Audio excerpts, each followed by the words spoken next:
In this sketch, I'm going to show you how to make the most fabulous hamburgers inexpensively. I promise you that these taste better than the $60 yuppie burgers at Daniel Boulot's Bistro Moderne. Honest, they do. They don't involve foie gras. They don't involve truffles. They involve only natural ingredients, natural essences that really enhance the beef flavor.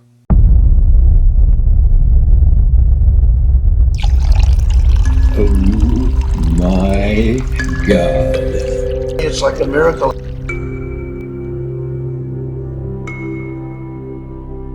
The first thing I want to show you is how to make the mayonnaise. And for that, we want to make sort of a tea with some seasonings that are going to make this saffron mayonnaise spectacular. All right, let's start with 3 tablespoons of champagne vinegar. This is the Clovis brand. This is a 16-ounce bottle. It cost only $8. It's cheap and good. So let's measure out 3 tablespoons of this to begin, and then heat it on the stove until it just begins to simmer, and then let it steep. Okay.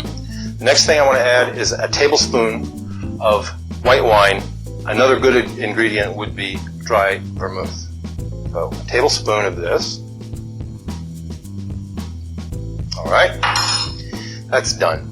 Now to season it, I'd like a teaspoon of salt. That's all. Doesn't take a lot. 2 teaspoons of dried tarragon. And the last ingredient, very expensive and special ingredient, is saffron. This will give it a wonderful aroma and a beautiful color. If you can't really go with saffron, and I can understand that, use turmeric instead. Maybe a teaspoon or so, maybe a half teaspoon. It will give it the same color. It won't have the same flavor, but it'll be pretty close. And let's face it, when you order saffron rice in a restaurant, 9 times out of 10, it's turmeric rice. So you want to heat this until it just barely begins to simmer. And then let it steep for a good 10 minutes. Now, once that vinegar tea has steeped, go ahead and strain it. Be sure you get all of the bits out of the pan. And it's important to press all the moisture out of them so that you get every last bit of flavor out of that very expensive saffron.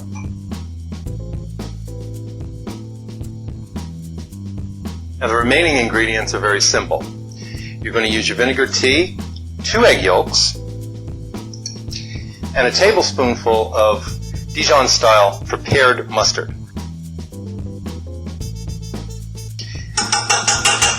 The mustard is very important, don't forget it, because it really helps to establish an emulsion. It will make making mayonnaise a lot easier than it otherwise would be.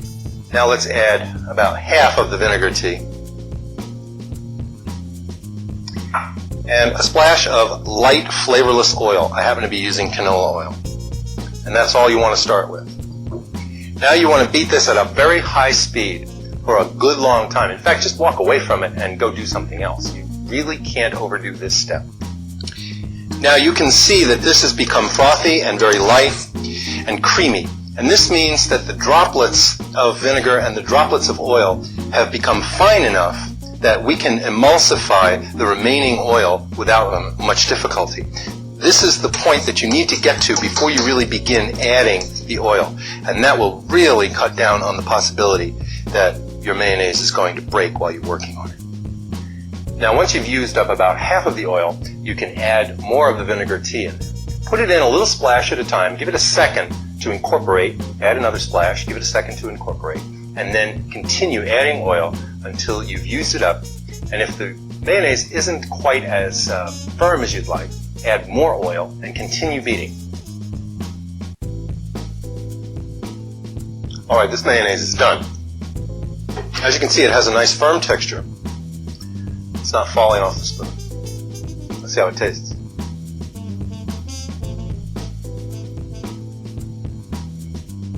Very tangy, much more so than commercial. You can taste the tarragon. There's a hint of it. It's not overpowering. Champagne vinegar is delicious. The saffron gives it a little scent and a wonderful color. I love this stuff. I think you will too. Now it's time to make the duxelle, and we'll start with 3 tablespoons of butter. It's a fair amount, but the butter is going to flavor the meat. Now the butter is beginning to brown just a little bit. Most of the moisture is evaporated, and we're getting a little bit of color. We're going to add 1/4 1/4 pound of finely minced shallots. They've got to be very finely minced. We're going to add a 1/2 pound of finely minced portobello mushrooms. I want to add 1½ teaspoons of salt. This will help to sweat the vegetables and will improve the cooking. There's 1½ That's coarse salt. I really recommend that you measure because you don't want to over-season the meat. This is going right into the meat, and this is going to be the seasoning. Also add 1.5 teaspoons of dried savory leaves. I like to work with savory. It's pretty mild, so it's hard to overdo it. Now you can see this is beginning to sweat. The salt has helped to do that, and if you look, there's a fair amount of liquid. That liquid is going to evaporate before we move on. We want to evaporate the liquid and then let these fry a little bit in that butter before we add the beef stock. Now, as you can see, most of the moisture has evaporated, and we're actually browning the mushrooms and shallots a little bit. That will give them better flavor. This is becoming more like a paste. You should reduce the heat at this point and keep moving it around so that it doesn't scorch. This is what it should look like when you're ready to put in the beef stock and the pepper. Now, here's some beef stock. It's got a little fat on top that helps to protect it. I'm going to remove a little of the fat and I'm going to add it for flavor. That's wonderful stuff. Otherwise, I'm going to sweep it away. Now, this is, of course, homemade beef stock. You can see it's really, really firm and gelatinous. Look at that jelly. All right, I'm going to put approximately a 1/2 cup in here. This is going to give the hamburgers a wonderful, wonderful flavor. All right, now we have a paste that we're going to use to season the meat. This is basically all the seasoning it's going to get, with the exception of some black pepper. I like to put the black pepper in at the end. I don't think it's a good idea to boil it for an extended period of time. I think that spoils its flavor. So it should go in at the last minute. I would add about 1 teaspoon. So here we have the concentrated natural essences of beef and mushroom that are going to season the meat. This has got to be chilled so that it stiffens up a little bit and so that it doesn't warm up your ground beef. Put that in the refrigerator, and when it's cold, you can go ahead, grind your meat, mix them, which we'll do in a few minutes. Now it's time to grind the meat. This doesn't take very long, but I want you to take a look at this because it's very important that you use very well-marbled meat. This is what I mean by well-marbled, okay? There's a lot of intramuscular fat running throughout these pieces, and this is going to make the burgers succulent and juicy. I'm using skirt steak, which I recommend. Now, a lot of people cut up the meat into cubes, and they stuff them in there with a plunger, and I find that that's a very bad way to go because you can often get too much meat in there. It feeds it in too much. It doesn't really chop it properly, and it just kind of forces it out. So my suggestion is cut it into strips. You can simply dangle them over the opening and feed them in a little at a time. So that's how I like to do it. So these are a little long. I would cut them in half. And then just go along maybe 1/4 inch like so. If you break one, don't worry about it.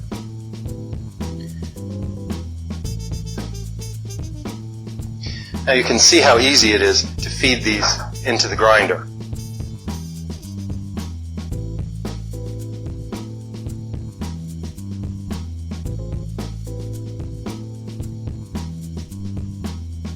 Ideally, you want a fat content of about 25 to 30%.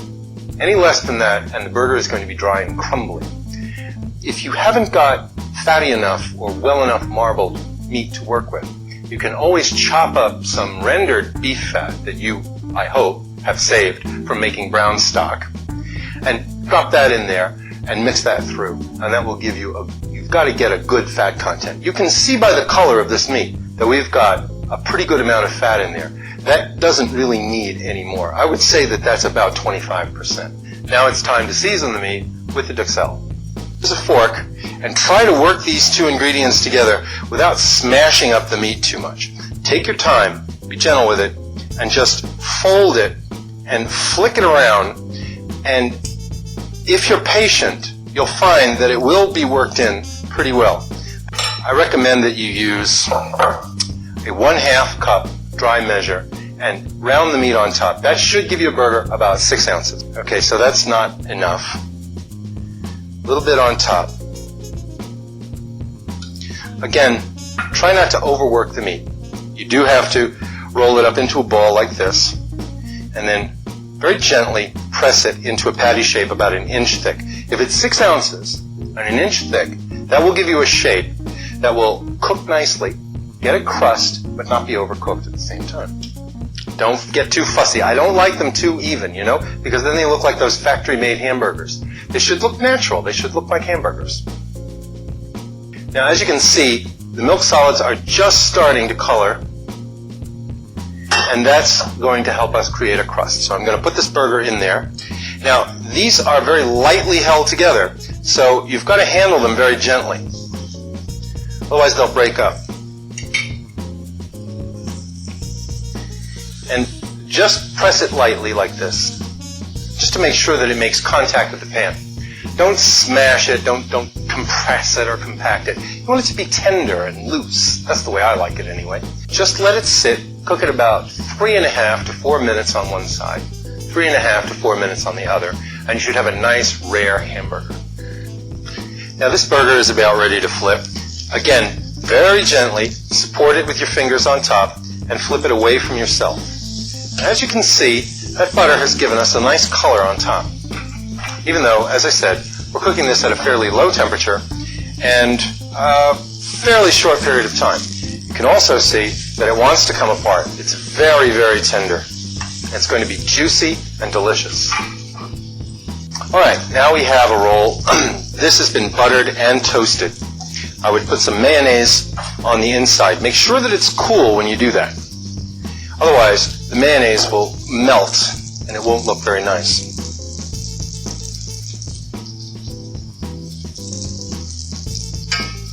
Now the burger is ready. Oh, this looks so good.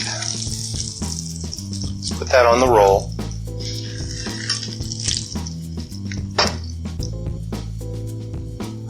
And it's time to garnish it. Look at how juicy that is. Oh my God, look at that. It's so beautiful. First thing I would do is put a lettuce leaf on the top part of the bun.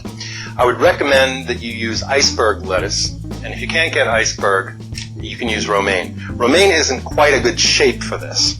It's a little awkward, but it has the crunch. Iceberg is crunchy, and it has a more attractive shape that's easier to work with.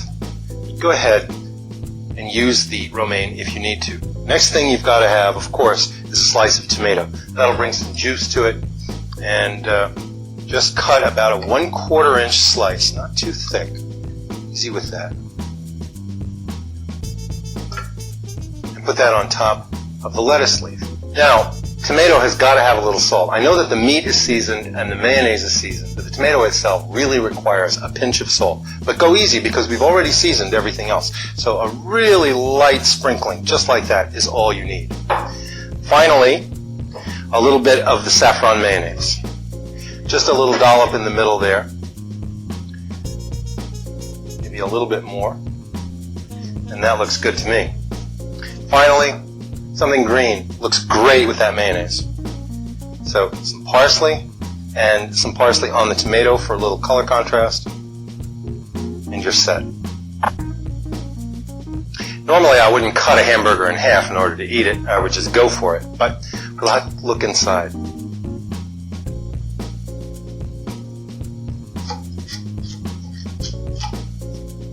Now that meat is so tender, it's just barely holding together. And that is what you want. And see that the meat is rare, but it is dark, and that's because of the mushroomed excel. It's not because it's overcooked. This is actually a rare burger. It's very hard to tell by color. Okay, here's the test. Let's see what we've done.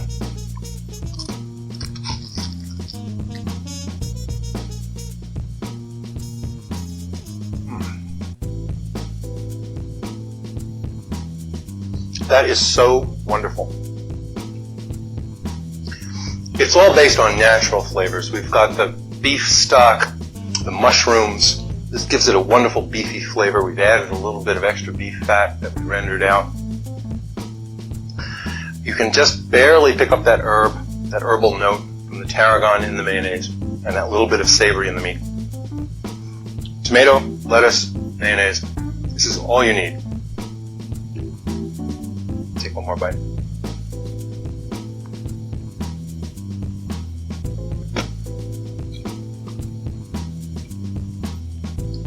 I say you cannot get a better hamburger than this, no matter how much you pay for it. Cheers.